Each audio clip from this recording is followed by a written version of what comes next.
Hello, my name is Adrian, and today I will be talking about Activision Blizzard and some of the key findings that I have found while looking at their financial statements. I guess a little background about Activision is that it is a video game company who's actually a leading company in a new market called esports. And esports is electronic sports, so pretty much it is kind of similar to traditional sports like where you play basketball or football, but instead of playing in person, it is online where you can play like shooter games or fighting games like Street Fighter or I don't know, Counter Strike if you play any of those games. But yeah, Activision is one of the leading factors in that new market. So today I'll be mainly focusing on cash receivables,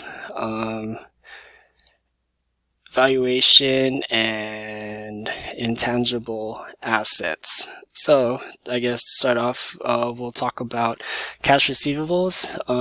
In cash receivables, at first, Activision seems like they're losing money because of the 10.35% decrease in cash and cash equivalents, but it is offset by the 12.75% increase in accounts receivables. But if I were an investor, I would kind of question that because if there's an increase in accounts receivable, that means the company is making money off of credit.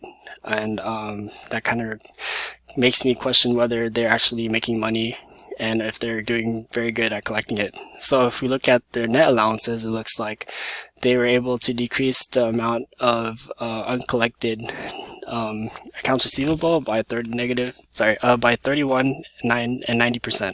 So that means that from 2017 to 2018, the company was able to reduce the amount of cash accounts receivable that they were able to collect.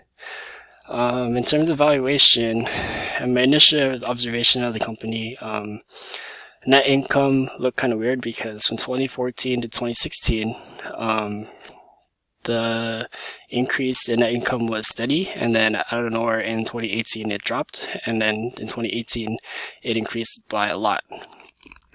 But looking into the notes of the company, it says here that the IRS and Activision had an agreement where some of their liabilities and costs were reevaluated, and at the end of 2018, they agreed that some of those expenses and debt would no longer be considered in the valuation, so that